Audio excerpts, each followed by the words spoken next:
நல்ல காலம் பிறக்குது. நேயர்கள் அனைவருக்கும் வணக்கம். கன்னிராசிக்குரிய ஜூன் மாத ராசி பலன்களை இந்த பதிவில் நாம் பார்க்க போகிறோம். அதற்கு முன்னாடி எப்பவும் போல கன்னிராசியின் குணங்களை லைட்டாக பார்த்துட்டு போயிடலாம். கன்னிராசிக்காரர்கள் தன்னைத்தானே அறிமுகப்படுத்தி கொண்டு மற்றவர்களை ஆழம் பார்ப்பதில் வல்லவர்கள். இவர்களுடைய திறமை மற்றும் தகுதியை பிறர் அங்கீகரிக்க தவறினால் சில நேரங்களில் நம்முடைய திறமை யாருக்கும் தெரியவில்லை என்று இவர்களுக்கு இவர்களே மகுடம் சூட்டிக் கொள்வார்கள். இவர்களை சுற்றி நடக்கும் வெளிச்சத்துக்கு வராத அவலங்களை தட்டி கேட்பார்கள். பிறரிடம் வேலை செய்தாலும் பெரும்பாலும் சொந்த தொழில் செய்யவே விரும்புவார்கள். பணம் குறைவாக கிடைத்தாலும் மனதிற்கு பிடித்த வேலையை செய்யவே விரும்புவார்கள். நீண்ட நாட்களுக்கு இவர்களால் ஒரு தொழிலாளியாக இருக்க பிடிக்காது. கன்னிராசியில் பிறந்தவர்களுக்கு ஆண்களாக இருந்தாலும் பெண்களிடம் காணப்படும் அச்சம், கூச்ச சுபாவம் யாவும் இருக்கும். இவர்களின் தோற்றத்தை வைத்து இவர்களின் வயதை கூறிவிட முடியாது. எதையும் கூர்ந்து கவனித்து மனதில் நிலைநிறுத்தி கொள்ளும் அபார ஞாபக சக்தி இவர்களிடம் இருக்கும். நடுத்தரமான உயரமும் இயற்கையான அழகும் பெற்று இருப்பார்கள். அழகான இடையும் அடிமேல் அடி வைத்து நடக்கும் இயல்பும் இவர்களுக்கு உரியது. எவ்வளவு அவசரம் இருந்தாலும் இவர்களிடம் நிதானமும் இருக்கும். இவர்களுக்கு பொதுவாகவே நீண்ட ஆயுள் உண்டு. இவர்கள் மற்றவர்களை பேச வைத்து ஆழம் பார்ப்பதில் வல்லவர்கள். கன்னிராசிக்காரர்கள் எப்பொழுதும் மகிழ்ச்சியாக இருக்கவே விரும்புவார்கள். உலக விஷயங்களை தெரிந்து கொள்வதில் இவர்களிடம் அதிக ஆர்வம் இருக்கும். பேச்சிலும் செயலிலும் முடிந்தவரை பிறர் மனதை புண்படுத்த மாட்டார்கள். குறிப்பிட்ட வேலையை குறிப்பிட்ட நேரத்தில் செய்து முடித்துவிட வேண்டும் என நினைப்பார்கள். சூழ்நிலைக்கு தகுந்தாற்போல தங்களை மாற்றி அமைத்து கொள்ளும் குணம் கொண்டவர்கள். இவர்களை யாரும் அவ்வளவு எளிதில் ஏமாற்றிவிட முடியாது. எவ்வளவு அவசரமான காரியமாக இருந்தாலும் மற்றவர்களின் சுக சௌரியங்களை ஆராய்ந்தே செயல்படுவார்கள். இவர்களிடம் நல்ல நடத்தையும் வசீகர தோற்றமும் இருக்கும். எல்லாவற்றையும் அறிந்திருந்தாலும் அகங்காரம் இல்லாமல் தாம் கற்றதை பிறருக்கும் சொல்லிக் கொடுப்பார்கள். பிறரையும் நல்வழியில் நடக்க கற்றுக் கொடுப்பார்கள். உறவினர்களால் சில தொல்லைகளை எதிர்கொள்வார்களே தவிர இவர்களுக்கு எதிரிகள் என்று யாரும் இருக்க மாட்டார்கள். சாந்தமான வார்த்தைகளால் நயமாக பேசி பிறரை தன் வசியப்படுத்தும் பேச்சாற்றலும் அறிவாற்றலும் கொண்டவர்கள். தவறு செய்பவர்களை கூட தன் அன்பான பேச்சால் திருத்திவிடும் இயல்பு கொண்டவர்கள். கன்னிராசியில் பிறந்தவர்களுக்கு தனவரவு தாராளமாக அமையும். இவர்களுக்கு ஓய்வாக இருப்பதில் நாட்டம் குறைவு என்பதால் சும்மா இருக்கும் நேரத்தில் கூட எதிலாவது ஈடுபட்டு பணம் சம்பாதிப்பார்கள்.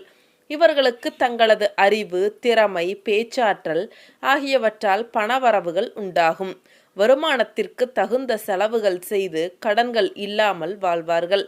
கிடைக்காத பொருளுக்கு ஏங்குவதை விட்டு கிடைத்ததை கொண்டு திருப்தி அடைவார்கள். பொதுநலப்பணிகளுக்கு ஓரளவு செலவு செய்யும் ஆற்றல் இவர்களுக்கு இருக்கும். சம்பாதிக்கும் பணத்தை கட்டி காத்து பொறுப்புடன் செயல்படுவார்கள். பழைய பொருட்களையும் புத்தகங்களையும் வாங்கி சேர்க்கும் பழக்கம் இவர்களுக்கு இருப்பதால் இவற்றிற்காகவும் நிறைய செலவுகள் செய்வார்கள்.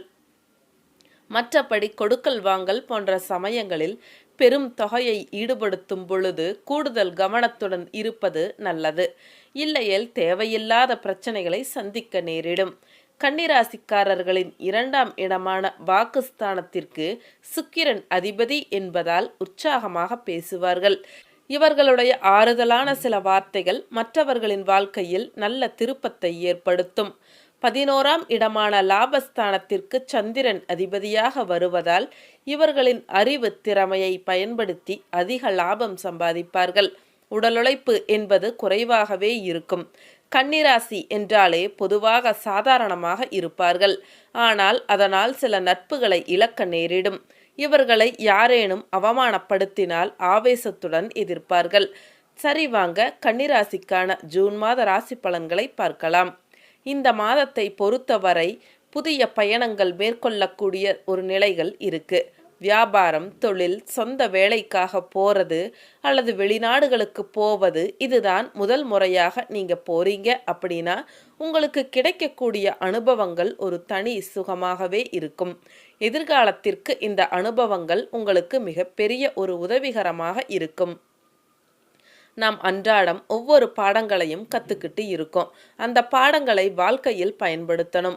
அந்த அனுபவங்கள் ஏதோ வந்துச்சு, ஏதோ போச்சு அப்படின்னு இல்லாமல் அந்த அனுபவங்களை வைத்து உங்களுக்கு கிடைத்தது என்ன, கிடைக்காதது என்ன என்ற சாதகமான நிலைமையை மற்றும் பாதகமான நிலைமை என்னவென்று நீங்கள் அலசி ஆராய்ந்து அதன் மூலமாக பயணித்தால் உங்களை விட வெற்றியாளர் யாருமே கிடையாது. உங்களுடைய செயல்பாடுகளுக்கும் நல்ல எண்ணங்களுக்கும் திறமைகளுக்கும் ஒரு வேலையை எடுத்தீங்க அப்படின்னா அதை பசி பட்டினி கூட பார்க்க மாட்டீங்க. நேரம் காலம் எல்லாம் இல்லை. வேலைகளை முழு உணர்வோடு செய்யக்கூடிய உழைப்பாளிகள் தான் நீங்கள். வியாபாரத்தை பார்க்கும் பொழுது வாடிக்கையாளர்கள் கிட்ட அனுசரித்து நடந்து கொள்வது இந்த மாதம் மிகவும் முக்கியம்.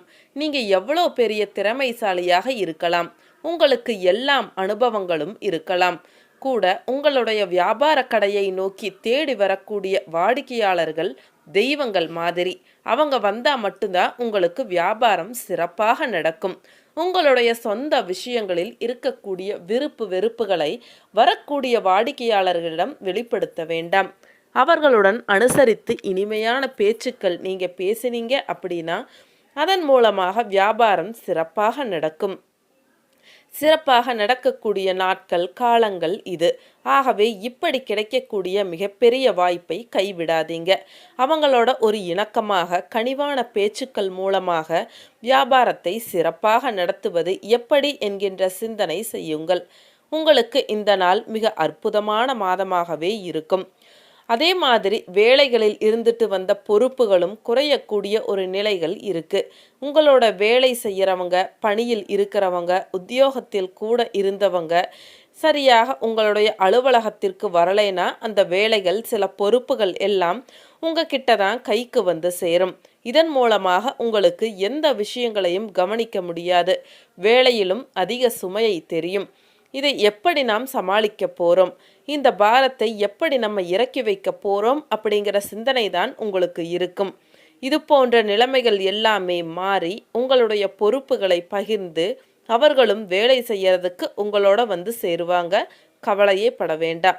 வர்த்தகம் தொடர்பான விஷயங்களில் முதலீடு செய்யறீங்க அப்படின்னா பிறர்கிட்ட ஆலோசனைகளை கேட்க வேண்டிய காலகட்டம் இது. நிறைய அனுபவம் இருந்தாலும் பரவாயில்லை, உங்களுக்கு வர்த்தகம் தொடர்பான நிறைய விஷயங்கள் தெரிந்திருந்தாலும் பரவாயில்லை, யானைக்கும் அடிசருக்கும் என்கின்ற மாதிரிதான் மிகப்பெரிய அனுபவசாலி கூட ஒரு நாள் சிந்திக்கக்கூடிய திறமை இல்லாமல் அதை பயன்படுத்த தெரியாத ஒரு நிலைமைகள் கூட வரலாம். இதற்கு கிரகங்களே காரணம். இந்த கிரக அமைப்புகளின்படி உங்களுடைய ஆலோசனைகளின்படி செய்வதை விட பிறருடைய ஆலோசனைகள் கேளுங்கள். எது சரியோ தவறோ நீங்க முடிவு எடுக்க வேண்டியது உங்க கையில தான் இருக்கு. ஆலோசனைகளை பெற வேண்டியது இந்த காலத்தில் மிகவும் முக்கியம். அதே மாதிரி சிலருக்கு பங்காளி வழியில் வரக்கூடிய உறவுகள் மூலமாக மகிழ்ச்சியான செய்திகள் கிடைக்கும். மூதாதையர்கள் சொத்துக்கள் அவர்கள் வழியில் உங்களுக்கு கிடைக்க வேண்டிய பூர்வீக சொத்து, பணம், அதன் மூலமாக வரவேண்டிய பலன்கள் எல்லாமே உங்களுக்கு நல்ல முறையில் வந்து சேரும். நீங்க எதிர்பார்த்த அளவிற்கு சிறப்பான ஒரு பலன்கள் பெறக்கூடிய வகையில்தான் இருக்கு இந்த மாதம். உங்களுக்கு மகிழ்ச்சிக்குரிய செய்திகளும் எல்லா செயல்பாடுகளும் சிறப்பாகவே செய்வீங்க. இந்த மாதம் உங்களுக்கு மிக அனுகூலமான மாதமாகவே இருக்கும். மன நிம்மதியோடு சந்தோஷத்தோடு இறைவன் கொடுத்த வாழ்க்கை அவருக்கு நீங்கள் சரணாகதி அடைந்து அவர்கிட்ட நன்றி தெரிவியுங்கள். ஒவ்வொரு செயலுக்கும் உங்களுக்கு ஒரு விஷயம் இல்லை ஏதாவது பொருள் கிடைக்குதா உடனே இறைவனுக்கு நன்றி சொல்லுங்க. இந்த மாதிரி நன்றி சொல்லக்கூடிய உணர்வு யாருக்கு இருக்கோ அவங்க வாழ்க்கையில வெகு ஜோராக வருவதற்கு உண்டான ஒரு நிலைகளும் இருக்கு. அது மட்டும் இல்லாமல் வளர்ச்சி அசுர வளர்ச்சியாகவே இருப்பதை நீங்கள் உணரலாம்.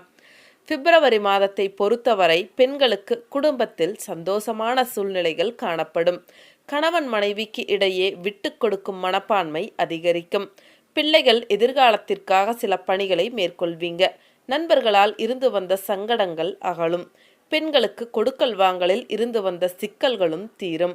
எதிர்பார்த்த உதவிகள் கிடைக்கும். இழுபறியாக இருந்து வந்த காரியங்களும் நன்கு நடந்து முடியும். சரி, வாங்க இந்த மாதத்திற்கான பரிகாரங்களை பார்க்கலாம். கனகஸ்தாரா ஸ்தோத்திரம் சொல்லி மகாலட்சுமியை வணங்க கடன் பிரச்சனைகள் தீரும், பணவரத்தும் அதிகரிக்கும். சரிங்க, மீண்டும் அடுத்த ஒரு வீடியோ பதிவில் உங்களை சந்திக்கின்றேன். அனைவருக்கும் நன்றி, வணக்கம்.